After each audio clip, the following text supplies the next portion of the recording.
Lori from To the Trade, and I have Niall with me. Hi, Niall. Hi.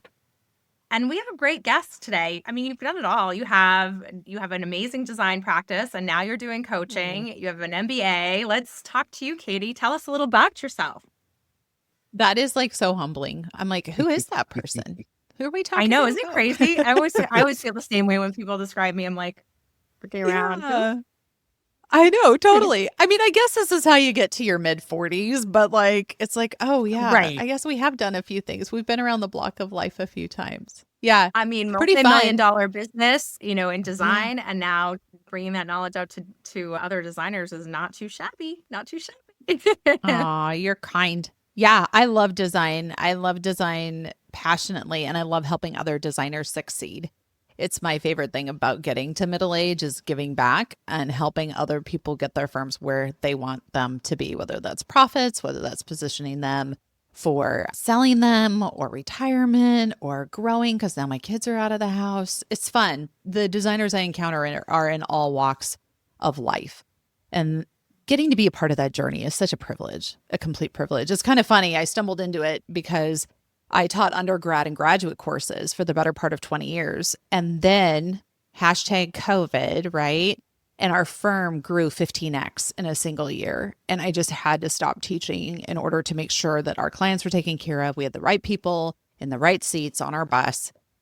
And then once that got put in order, we had the processes in place. I went, gosh, I so miss teaching and I miss working with people and opening their eyes or helping them see something or providing a different perspective. And it was our operations manager at the time. She's like, why don't you go into teaching in our career?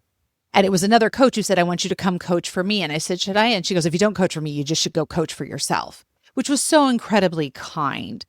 And it just got the wheels turning. And so we launched the podcast, which I'm so excited you're going to be on. It's going to be great. We're going to talk tariffs. Oh my gosh, that's a thing. I know. I already have some stories.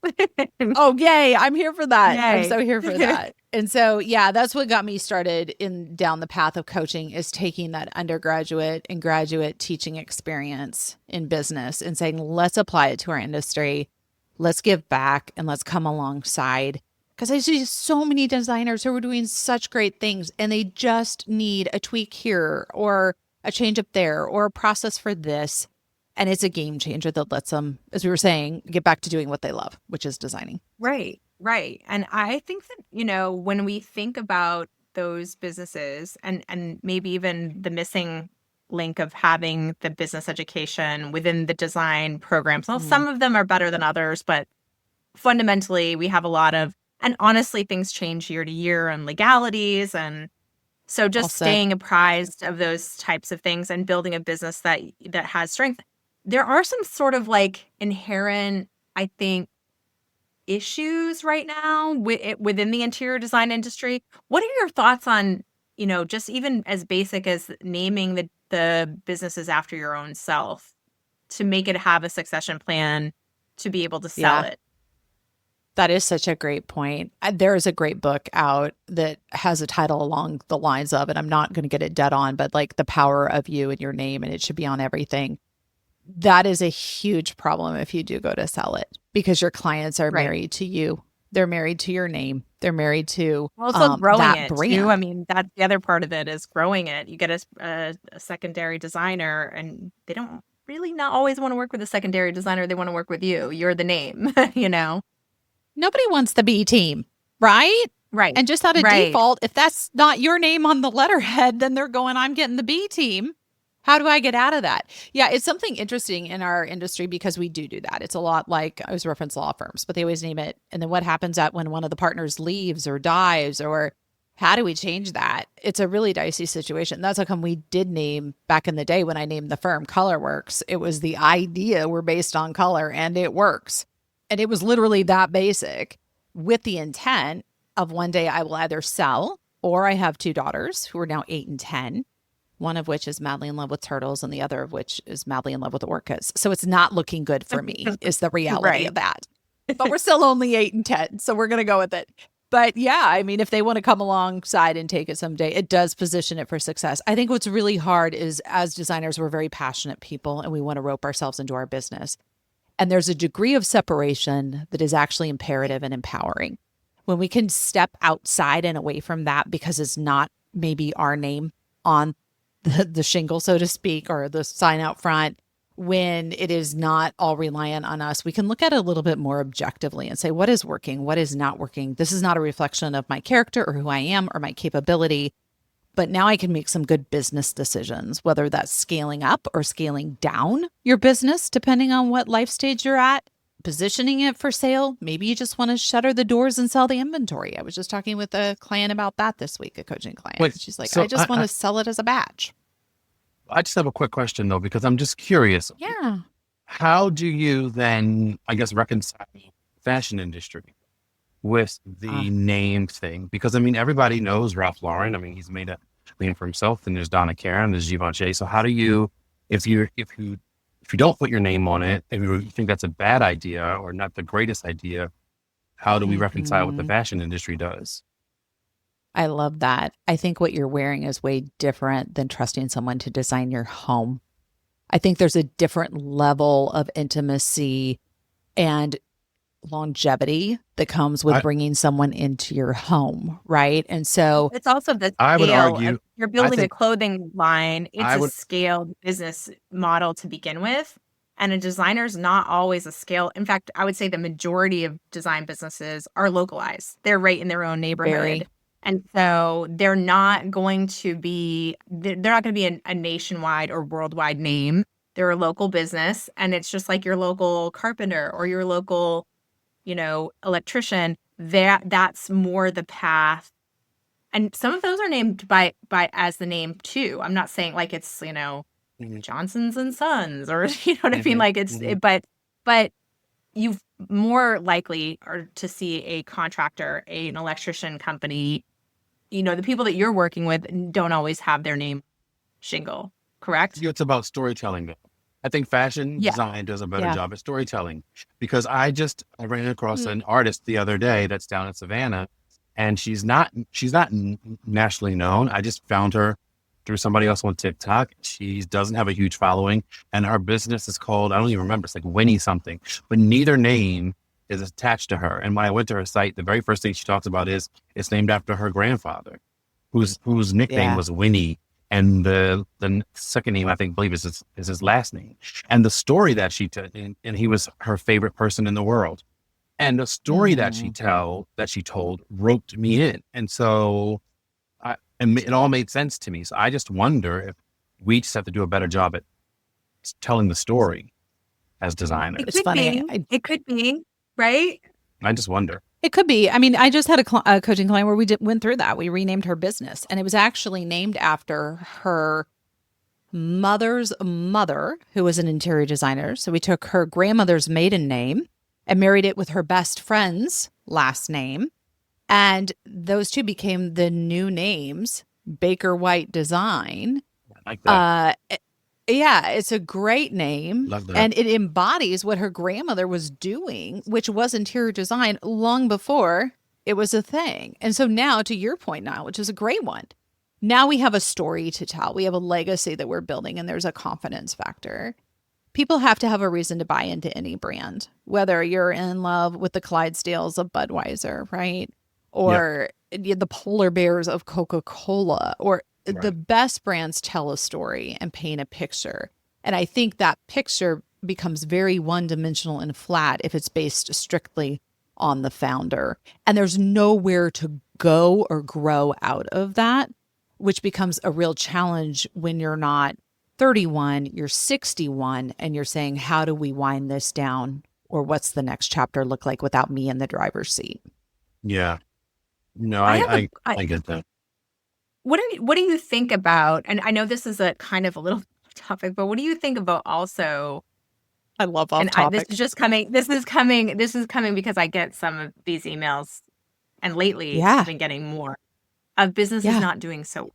So is there also a factor that's protecting yourself, your own mental health, in not naming the business after yourself because you're not tied to the success or failure of that business emotionally? I love that. And I think it's totally true. It's the 1 degree of separation, not to say you don't have ownership and you feel empowered, but it's not a part of your identity. If your business is a part of your identity, it is dysfunctional. We should be able to step away. That's a good line. I really think we need to remember that. so story time. So story time, because my business was named something else in the beginning, and I did this event. Yeah, I did this event in New York. It was Dining by Design, and so it was like preview night for designers. And this gentleman came over, and he was like, he couldn't understand. He was like, "Oh, so are you this business, or is she this?" Because it was myself and my colleague, we choose our business. I said, "No, I'm this business, and she's." And so then I started explaining. And he was like, I said, the reason behind my business. And he was like, "Stop, I'm bored." He's like, "I'm just bored already." And that's so New York. Yeah, so New York. It's so New York. So rude. I appreciated it though, because he said, "Listen, your name is Niall Johnson. Your first name is very unique. Your last name is very common. Why isn't your business named after you? You should put your name on everything." And he's like, "I'm telling you that if we're in an elevator and you're talking to me about why your business is named this, like I'm in my office. I've gotten off. Like I don't even want your business card. Like it's just too much." He was like, "You just need to name it Niall Johnson." It's like, that's what it needs to be named. Just tell us 2 seconds ago about a story that was not their name and you were drawn in because of the story. I really was. I truly was. But Thank you, Lori. I was like, how do we delicately explain that? Yeah. But evidently she did a better job storytelling than I did. Maybe. So I think that's the key. And your name is really cool. I'm not going to lie. You have a cool name. Although people get it wrong sometimes. People call you Niles a lot. Well, I think that's just ignorance. And I just think that's laziness. But that's a whole other topic. Me personally, there's no amount of convincing you to get me to take my name off my business. I'm just not. I work too hard. No. I guess my questions are for other people out there who are considering it. I know people who are wavering. They're like, "Well, I don't know. Should I take my name off? Should I call it something else? Like, what would be the..." And so I've thought about it from both sides. Like, well, fashion, because we've seen where designers have passed away, and it's still called what that designer was. But I think, to your point, that fashion's on a national level versus a local level makes a lot of sense. I never thought about it that way. Designers. And I want to, if we're asking the tough questions, Niall without an S, I'm curious though, like now that you have your business named after you, how does that position you? Do you ever want to sell your business? Do you ever want to scale down your business? Do you ever want to? So what is your, like, if it's named after you, are you going to take the fashion house model and bequeath it to someone else, even if you're not there? Or like how do you handle that on the back end of the lifespan of you being at your business? Well, I feel like when I'm done, it's done, because I don't think that you're just going to close the doors. Yeah, because I don't think anybody else can do it the way that I do it. So there would be no Niall Johnson interior design without Niall Johnson. So you can't have it without me. So I would. It never even makes sense for me to sell. I just don't even understand. This is just me personally. I don't even understand how you sell your interior design business, because whether it's 5%, 2%, or 3%, there's a percentage of that is your creativity. And how do you give that? How do you sell that? You can't. And so there's going to be pieces of that are not going to move with the sale. And so you're not getting a full sale. You're not getting 100% of the business. You might get 97, you might get 98, you might get 90, you might get 80, depending on who's buying it and how much they're able to extract from who they purchased it from. And so I just think that I will just say, like, imagine you starting your business again today. Mm-hmm. If you were able to have 90% or 75% of being there, like having success, like you have to bring your certain creativity. So the brand's going to change a little bit. Yeah. But you have good process. You have good business. You have a solid book of clients that are repeat clients that are coming through the door. You have a reputation in your community. You have collaborative partners. You've built up the system, the business. You don't think that's an asset that should be? I guess it depends on who you're able to sell. I guess it depends on who you are, because if you walk through the door with all of that, what do you learn? Like if I'm handing you all of this, what do you learn? Like if the processes are already in place, if all of that, I mean, that's great. But if I'm starting my business from scratch and somebody's handing me this, what am I what am I learning? Where have I grown in business? What Well, am I? it's a shortcut, right? I mean, it's the Yeah, shortcut of to not me it having is to go through to all of go that. through all of that. And I mean, I And guess it hopefully depends. we have built Nile up so Nile has product lines and Nile has books and Nile has I mean, there's more that's Yeah. of what a person might be selling in the brand because you have spent so much time building it and working on it Yeah, and developing it and getting it perfect yeah, and having systems that really work. And someone else, you're saving them the headache of having to reinvent all of that. I mean, isn't that what you would think? I totally think that's it. I mean, the idea is Yeah. they're buying the processes, they're buying the systems, they're buying the accounting, they're buying the marketing department, they're buying your HR policies and procedures. They're buying a business. They're not just buying the look, right? Because if we are good designers, 90% of what we do ends up not being design. I right. feel like, right? 10% But of it is 100% of design, the which is reason the why the pretty client part. calls it design. Right, because of all of those things. And so you're Yeah. buying all of that. And I would say, too, what's your goal for scalability? If you Mhm. have a good team, if your sourcer knows your brand, the Nile Johnson brand or the Colorworks brand, like Mhm. our sourcer Di, she knows exactly what our clients want and tolerate Oh, and how far we can push, how far we can pull. We have one client will never do red. It's just mm, not their jam. We could float the most beautiful Merlot and they'd be like, no, right? And so when you build a team that understands that, I feel like if I were to walk away or get hit by a bus tomorrow, she could pick up where I left off. And if I've done a good job of pushing myself out of my business, like my goal is to almost put myself out of a job where I, for lack of a better term, am a rubber stamper. I'm looking at it, the design, I'm saying yes, no, yes, no. In fact, we mhm, just did this mhm. on a design this morning. And I said, I'm great with all of it. I don't like the club chair. I don't like the poof. Here's the reason why. Here's a quick something that is more what I'm looking for. And that's it. It's a 5-second return, right? Like, and turnaround back to the sourcer. And I feel like that is what they're buying. Where I'm such a small part of the business at some point as a good CEO, I'm busy running the business that my designers can stand on their own 2 feet because we do have such a strong brand and they know what we should embody, the price point we should be coming in at, the quality of the products, the materials, all of that.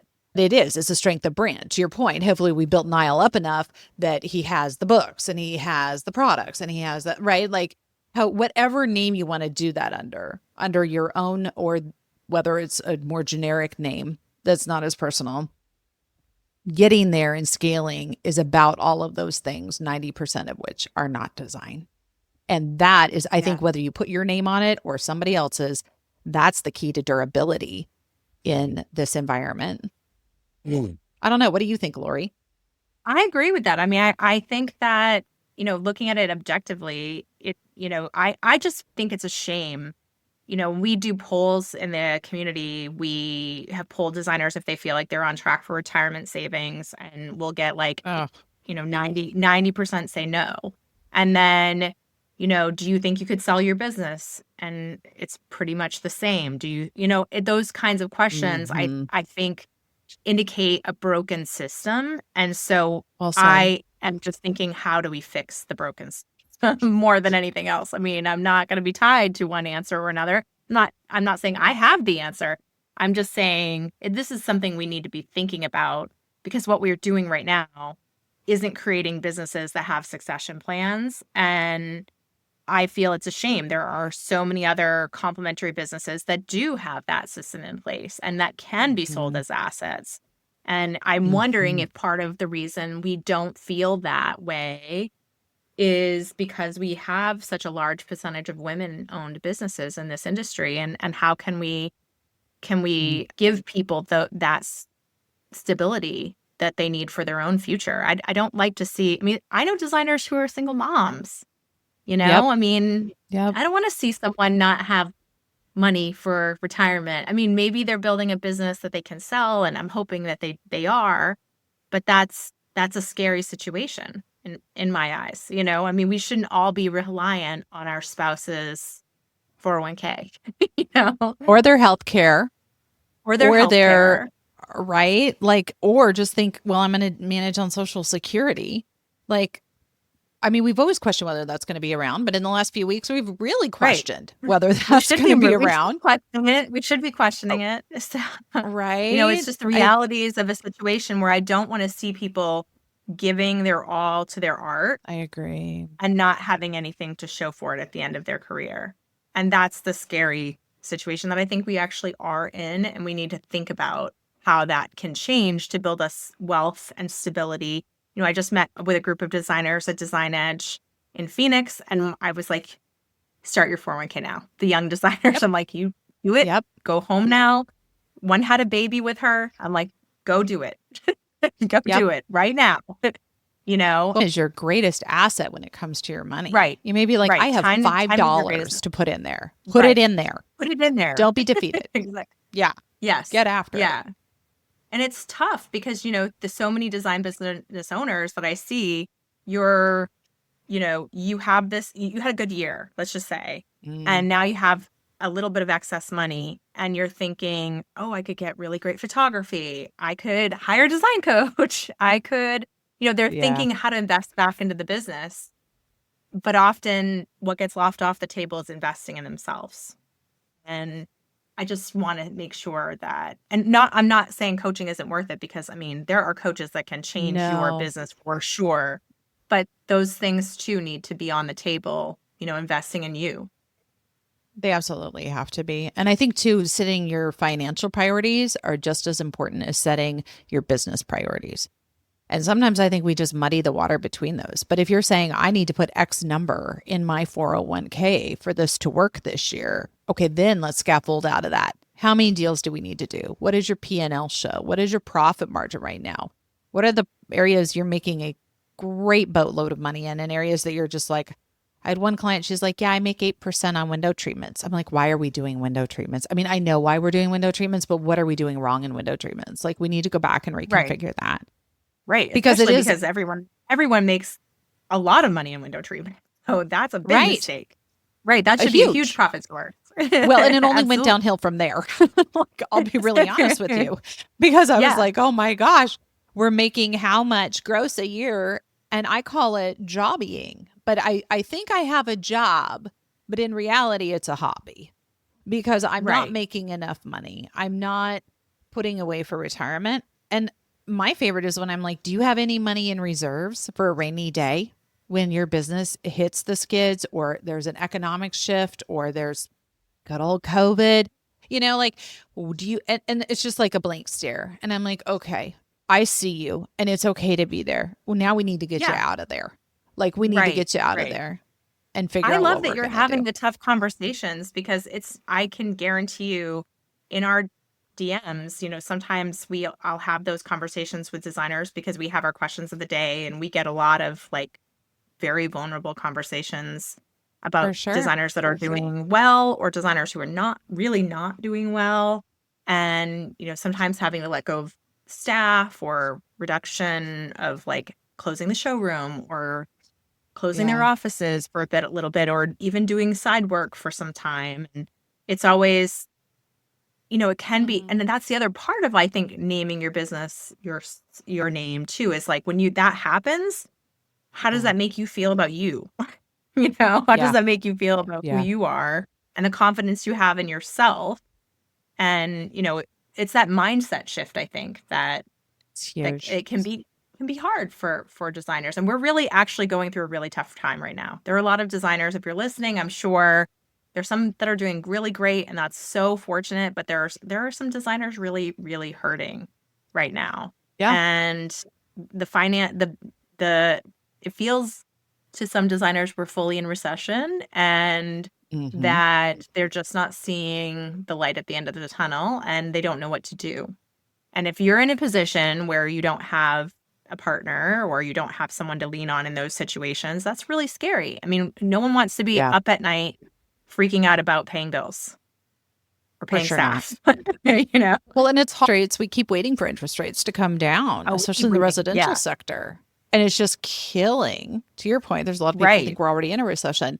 It's kind of crucifying our industry in a lot of ways. And it's been high. I know it's historically low, yes, but it still feels high. When I remember when my husband and I got married, and we had a 1.99% interest rate for 5 years. I mean, that's like gone are those days, right? So how do you work through that? It's interesting. I just looked at a Redfin report. I was sending it to my because I kind of couldn't believe it. It was a Redfin report about how many hours, and this isn't design, but it was how many hours you needed to work in order to pay for rent as a minimum wage worker. And in New Hampshire, the national average is 106 hours to pay for an apartment. And in New Hampshire, it's 224 hours. Like sleep isn't needed to be worked in a month. Yeah. Like sleep is not an option for some people. If you're, a husband and wife and you had a small apartment and you both were working 2 full-time jobs to be able to afford an apartment in our state. And that's what people are struggling with. That's why there's not money left over for design. Right now, we're seeing that for the first time since 2008, we have a major rise in people that are behind in their mortgages for the first time again. Yep. I mean, it's getting higher and higher. So those are things where, design goes out the window when you can't pay your mortgage, So, but to be fair, people are stuck in their houses. And sometimes the only way to make it work is through design. So, Which is why I always say, don't stop marketing. Like the first thing I see designers do is whack off their arm and leg, basically, by ditching the marketing budget. And I'm like, no. It's the last thing that goes. Last thing that goes is marketing. Because eventually they are going to come back around. There will be a market shift. The interest rates will adjust. They will be there long enough that they cannot stand the situation there. Something will give at some point. And you want to be top of consciousness. But that's hard to do when you're out here. And to your point, you're like, I live in Vermont. I'm working 220 hours to afford rent this month. Like, that's nuts. Right. Yeah. And I think that there are a lot of designers that are, I would say, working really, really, really hard not to make a money that they could probably have made in another career doing something differently. And so, but this is something that they felt compelled to do. So we want to make sure that there are systems in place, and we are collectively coming up with answers to utilize, to have the data to give people back a plan that works for them, that here's where your profits are, are working for you, and here's where your losses are not working for you, and this is what makes sense. And that's why sometimes if you can't get there on your own, and some of that digging it out and looking at that financial picture for yourself, your profits and losses, and looking at the project, where did I lose money? Where did I make money? How could I be a little bit more effective? If you can't, pull back the layers and look at that, then you do sometimes need to invest in someone that can give you those straight answers directly and can say, this is where, and it sounds like that's what you do. You dig in. I do. I love it. It's like my favorite thing, but I want to get down to the you don't get that if you don't care about that stuff. Full disclosure. I mean, I wouldn't say my accounting courses in my master's program were my favorite. I had to retrain my brain to be okay with finances. Right. And I think it goes all the way back to my childhood. My dad left when I was 7. And my mom was a single mom of 3 kids, scraping together what she could to feed us and get us out the door and turn us into contributing members of society. And because of that, I was always fearful of money. It was just something that because there was never enough of it. So of course you're terrified of something there's never enough of, right? And I remember being in my undergraduate career and thinking, okay, I have got to figure this out. I cannot move through life in any genre until I figure this out. And literally the conversation, I remember sitting at my desk one day and being like, okay, every time I think about money, I'm going to log into my checking account and I'm going to go look and see what's there and look at my expenses. That was terrifying. That alone was utterly terrifying to me because as a kid, there was never money in the checking account, right? And I Right. knew that as a kid. I was afraid to ask for things. And so literally that's where I started until I could get over the phobia of logging into my own checking account to say what's there. And then I started going, okay, we're okay. And then it's literally like a Pavlovian response, right? But then it's a conditioning. And then I go, okay, we're okay, we're okay. So then you can start thinking at the next level, like, okay, I really see this money stuff as important. Like, okay, what do I want to do with that money? There is money there. What would be a wise way to spend it? How should we do that? And then you can start building from there, which led me into my MBA to say, okay, if I really want to run a business, I've got to figure out finances because otherwise my business is going to run me. And then Right. hiring, I wouldn't say even to this day, I don't look at finances and go, spa retreat, it's my favorite place to go. Like, no, but I do meet with one of our CPAs who does the day-to-day accounting every week. And I have a standing CPA meeting. In fact, I just had it this morning where we're going through it all. And we're saying, this is where this is at, this, I have a question about that, et cetera. And we're having a hierarchical conversation because I took a lot of little steps and it was super painful. And if you're sitting here and you're just like, oh my gosh, I feel every part of that. Like, I see you. It's really hard, especially if you're used to not having enough money. The last thing you want to do is hug that porcupine, right? Right. But until Right. you hug that porcupine, you can't ever build what you want to be and get through. It is a mindset shift, but you don't have to start big. Just log into your checking account. Start looking I at your think that's a finances. really good first step, actually, to get comfortable with the numbers and see what's coming in and what's going out, and really look at what parts of it could be changed. I remember a designer I was meeting. I was in Chicago this past month, and I had a designer who 2 months ago had messaged me about getting a design business loan, and she Mm. wanted the loan because she didn't have any projects coming in at all, and she had Oh, employees and wants to keep the business floating, until a new project comes in. She's got some marketing plans, and I just told her, I was like, I just don't feel comfortable with you getting a loan for this. Like, you don't know when I mean, that's like a big question about whether or not you would. And there was, we talked about a reduction of staff, and mhm. she, I won't say names or anything, but she went through she thought she was going to get the loan. She didn't end up getting the loan. So then she did have to do the reduction of staff, and it's really tough for her. You know what I mean? That there's tears. There's, We've had possibly those calls. closing the Yep. showroom. And it's just, those are things that I think no business owner wants to go through. But, when there are tough financial times and you have to cut back, also not recognizing too that doesn't mean game over either. And you're I not know a designers failure. who reinvented themselves a few times. You know what I mean? You're not there just because you're going through a really, really hard time. Could be a lawsuit, could be a, business shift. It could be a downsizing. We have to sometimes, think about every company we know. They have it too. You've Oh seen, gosh, major Budweiser I company, mean, we watched them. I mean, right? look at what they went through. Restructuring. Exactly. So just I, thinking of it in terms of, separating yourself a little bit from the picture, and then not necessarily blaming yourself too much, and picking apart every mistake you ever did or any extra money you spent that Mhm.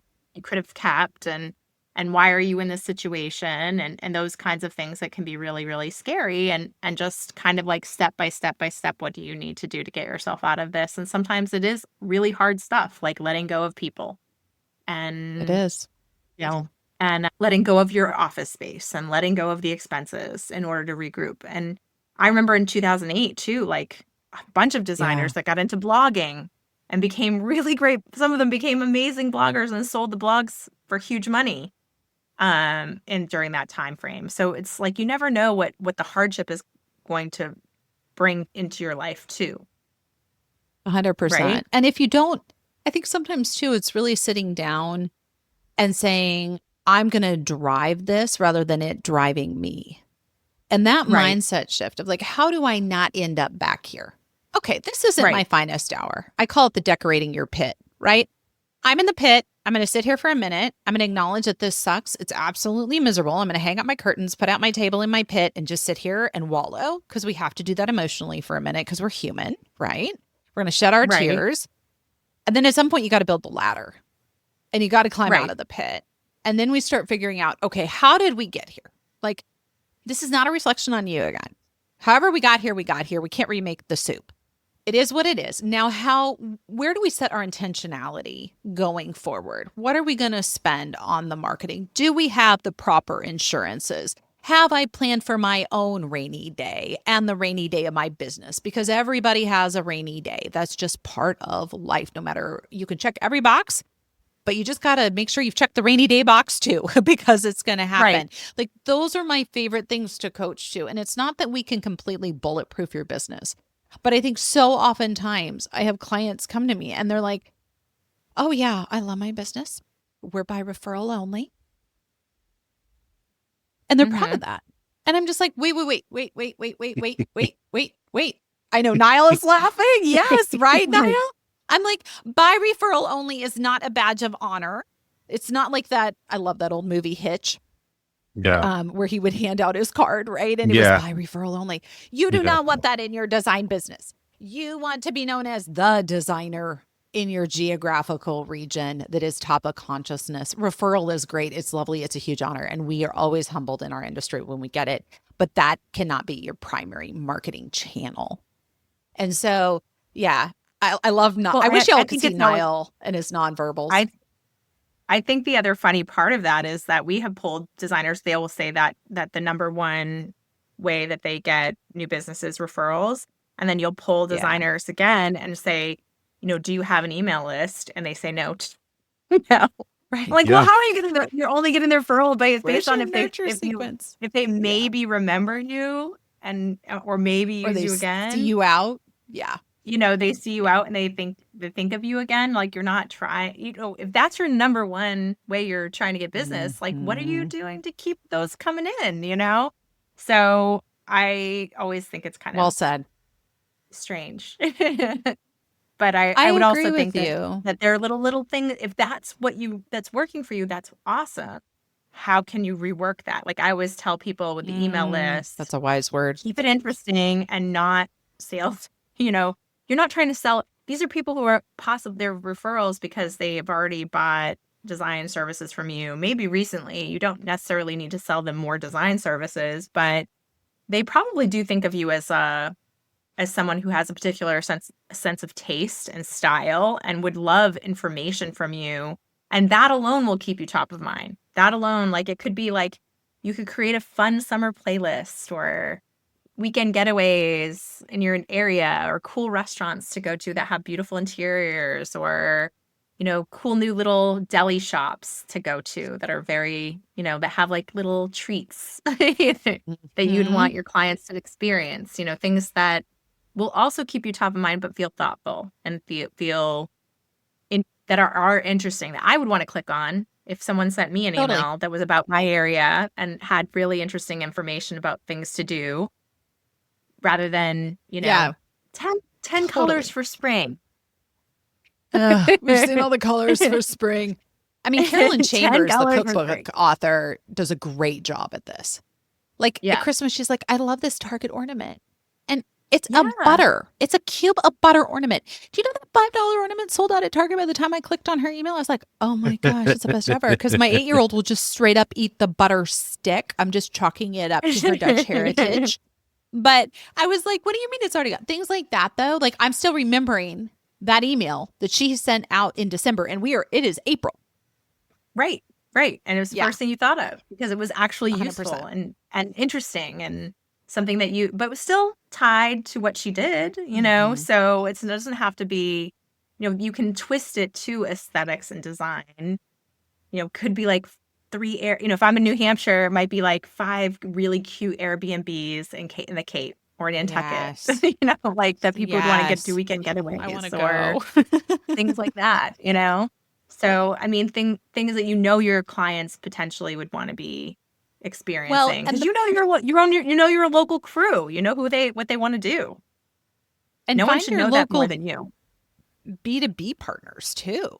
You're right. No one Right. should know that more than you. And no one should know your B2B partners more than you. Go after your B2B partners. And if you're asking what's B2B, that's your business Absolutely. to business, right? What are you doing to love on those realtors that are going Right. after the clients that you have? Are you giving them 3 free? I love 3 free. And this, I'm stealing this from Rebecca Hay, who's great, by the way, out of Canada. But she's like, yeah, give them 3 complimentary consultations and say to the realtor, now look, I know you're going to close some good deals this year. I want you to save these consultations for those clients that are going to be the million plus or going to be at this price point. And then I want you to give this to them. Not only does it make the realtor look really good because they have an industry connection and this consultation is worth something, but now all of a sudden I have direct access. I see Niall and his pencil over here. Yeah.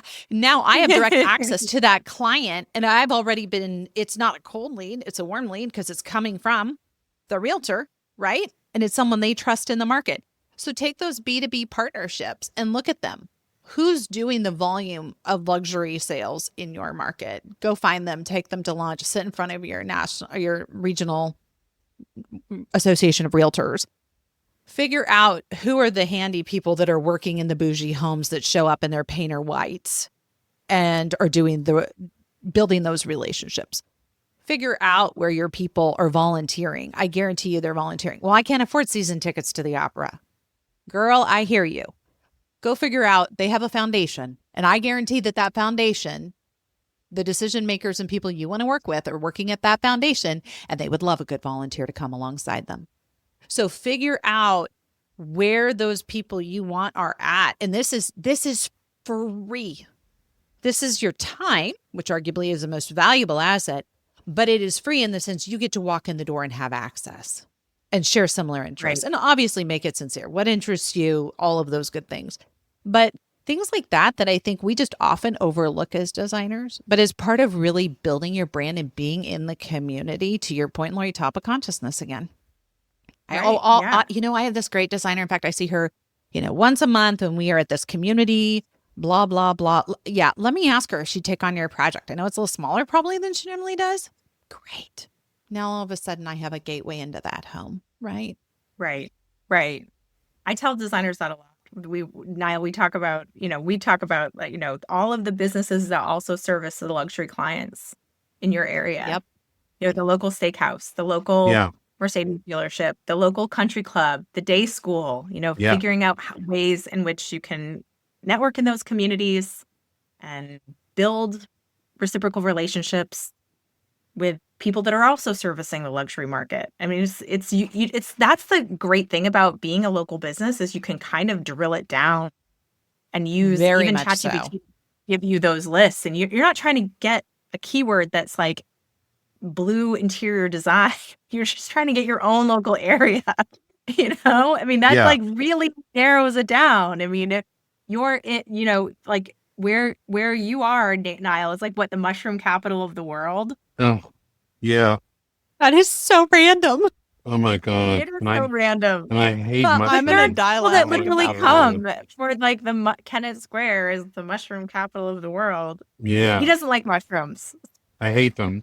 What is the irony of that? Oh my God. Oh, that's hilarious. Are you guys also like a truffle juggernaut too? If you're in the but see, mushroom, that's the thing. But that's the thing. I love truffle oil. Isn't that weird? You and me both. I love, like truffle fry. I want to own everything. Truffle fries, popcorn, truffle mash, you done that?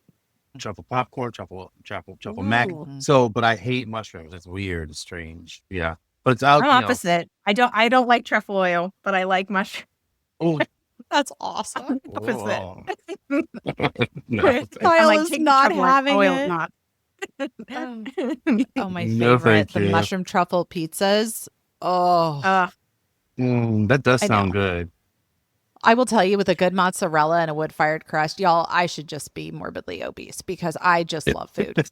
And that to me is just like that and a good glass of red wine. And that is just my happy place. And it checks like every box of happiness. But that's not why we're here.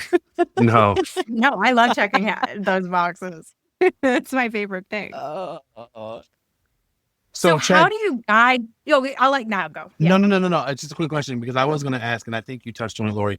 I was going to say, for people who don't know how to find out who their luxury B2B who their other luxury colleagues are, or the B2B comparison for them in the luxury sector are. How would they find that out? And I think you said Chat GPT would be a good way to drill that down, right? Well, I would research based on that, like who are the luxury real estate agents, architects, builders. Okay. Because I'm Those sure are good that's a question partners. that people would have. Like, where do I even start? How do I even know who a luxury, you know, realtor is? How do I How even I know I who? first would I would first start. I always tell designers when I'm talking to them, like, when young designers are like, how do I figure out my service area? I'm like, where are you willing to travel? Yeah. Figure out that area. And then where in that area has the kind of homes that you want to be marketing toward? I mean, where are the $1 million plus houses in that Yeah. area? Every And area you has really a can little look bit at of that luxury based in on it. like Yeah. real estate app maps too, like which areas, and then even drilling that down to neighborhood, and then those are your first blog posts are based on those areas, and best interior designer in that area. Gotcha. Yep. This area, and then you put yourself on the top of the list. You put 10 designers, but you're the number one in that list because you just conquered that keyword phrase. It's brilliant. I think that's so smart. And don't Yeah. be afraid to ask your other B2B partners. Ask the realtors, okay, your clients, when you do closing gifts, what steakhouse are you sending them to? What are Right. you doing? You're going to find a bunch of other industry partners just based on closing gifts. Or what do you find are some of your clients' favorite places to go? Where are they hanging out? What is the happening nonprofit that I am not seeing in town? And every town has one or two, and it's so random sometimes. And you're like, wait, what? But for whatever reason, that is the spot. Sometimes it's as simple Right. as it is the clubhouse pool at the country club. 100%. Yeah. Like, how many of those moms are hanging out at that clubhouse pool every summer because, oh my gosh, we're missing 12 weeks of childcare. Thank you, summer. Right.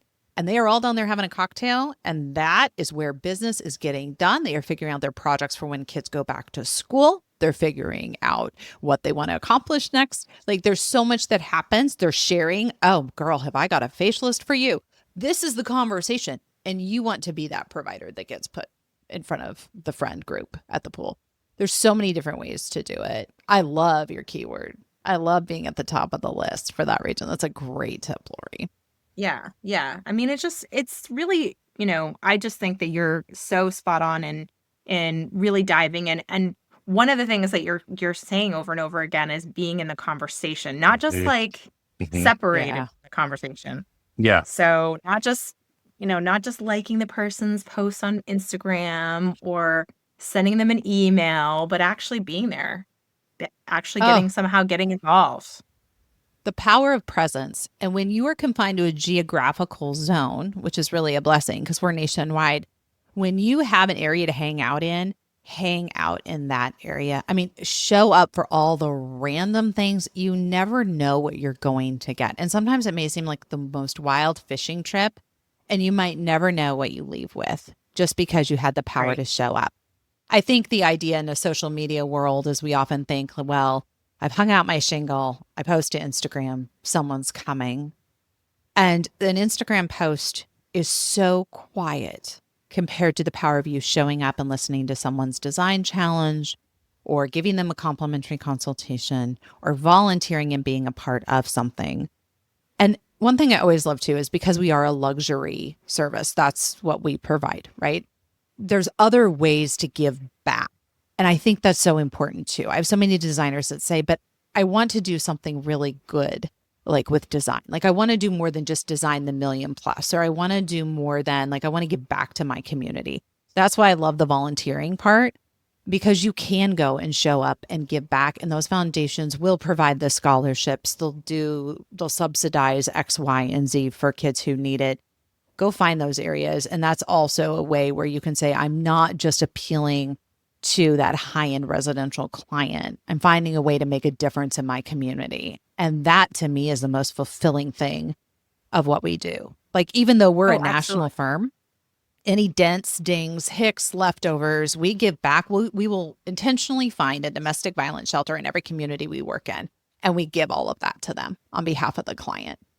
And it's the best thing in the world because it's nice things, right? And maybe they've never had that. And so I think Right. when you can find that, and we've made some amazing partnerships out of that, we're not looking at them to do business. That's just being a good neighbor and doing wise business. But especially in a confined geographical zone, those people, like, word will spread. Things will happen. Yeah. It will come full circle for you. It just does. I mean, this is a little uglier, but I mean, it is also a tax write-off for your client to do that. Totally and you should do fair. that. But Yep. but absolutely, we have a families in transition place here, and we've had designers come in and design some of the spaces even in a, sometimes Yeah. it's like that space planning stuff Yep. that makes such a huge difference. And my daughter used to work for she got involved in student council when she was a young high schooler, and she worked in the shelter at food servicing in the mornings, early. It was like 3:00 in the morning. She had to go over there, and she worked I'm for with Niall. like until 8 or 9, and they Wow. served breakfast very early. And That's she impressive. recognized that they didn't have blueberries like ever fresh. They like made pancakes all the time because it's an instant mix. So she Sure. had a friend who worked in a blueberry farm, and she was able to like get a bunch of the leftover, like the berries that were kind of going to go soon, and get them to start bringing the blueberries into the shelter. And they started doing blueberry pancakes and just I like these love little this. things you can do that would make your community a little bit better. And, sometimes those stories don't get spread out, but they're so important, because they're just making people's lives a little bit sweeter, nicer. Now, you do a designer Absolutely. CEO method that surprises people when they apply it. Tell us a little bit about that method. I don't want to leave without that getting out there because it's so cool. Yeah, no, that is my favorite thing, is helping them become the CEO of their brand. Which I definitely think you should trademark, because that is I think that is a cool thing. Like to have specific coaching that helps someone become the CEO of their brand. That's awesome. That's a really interesting point of feedback. This is why you show up, because now I'm going to walk away with a huge nugget today, thanks to Lori. Yeah. I think because owning it, it's really about owning it. And one thing I sign off every single podcast with is your business should be working for you, not you working for it. And I think that is so incredibly powerful. When you run your business instead of letting it run you, all of a sudden you're in a position to make better, more confident decisions and not find yourself decorating that pit and hanging out the curtains at the end of the day. Right. It's one of the most pivotal things I think that we teach designers is how to CEO. How do you build a company culture? How do you build a brand? How do you get your finances in order? What is your first process? Do I have a process? You do if you're in business, but like your culture, it may just be out of attrition or necessity. It may not have intentionality, but it's going to affect your business in every single way. Yeah. Now is that also a, that sounds a lot like systems and operations, but does it also a mindset shift for those designers? Do they have to separate themselves emotionally from the decision making a little bit? A little bit. You're onto it. I think so. I mean, there's decisions you have to do. And Niall, I'm sure, would say the same thing. There's things you have to do that are wise that are not always easy. I think it's a lot easier to envision becoming the CEO and to say, I'm putting on my CEO hat. Today, I'm not designing. Today, I'm CEOing. Okay. And this is a different mindset. This is what is the right thing to do for the business? What is the right thing to do for the brand? What are we repping ourselves appropriately? What is the right thing to do with our pricing? What is the right thing to do with our corporate social responsibility? Like we were just talking about, those give backs is the easy vernacular for that. It's saying I'm stepping out of design today and I'm putting on the CEO hat. And maybe that's an hour you plan every day where you're going to say, I'm not designing. I'm not thinking about where is that tile and oh, good gosh, did that leave Italy because summer's coming and if it didn't make it out, it's not coming. It's a whole different mindset. It's one of my favorite things to teach because that is when you begin the shift of having your business work for you. Now, is that like future building? Is that part of that process where you are the CEO role usually is 5 years in the future? What is my business going to be 5 years Yeah. in the future? Yep. And it delegating the Yep. responsibilities along the way. Yep. I It's find that 100% just so that. fascinating. I really think I find that fascinating because I think that is a little catch for a lot of designers. I mean, they have Absolutely. We're being a trying to survive designer. today. Yeah. And that's where we get stuck. I think, Niall, Mhm. wouldn't you agree? Like, that's where people get stuck because the today feels like it's the most emergency thing. So I don't feel like I can stop the today of it all to think about Yeah. 5 years. It feels frivolous to do that, Yeah. Yeah. I agree. When we don't And do that, though, what happens is we find ourselves 5 years down the road going, how did I get here? that's right. Just maybe Right. feeling today listening to this show, right? Like, how did I Right. get here? I had a great list of clients. I was making great money during COVID. And now all of a sudden I'm here. And it isn't a market slowdown. It's a market full tilt retail stop. And I have zero Right. people in my pipeline, right?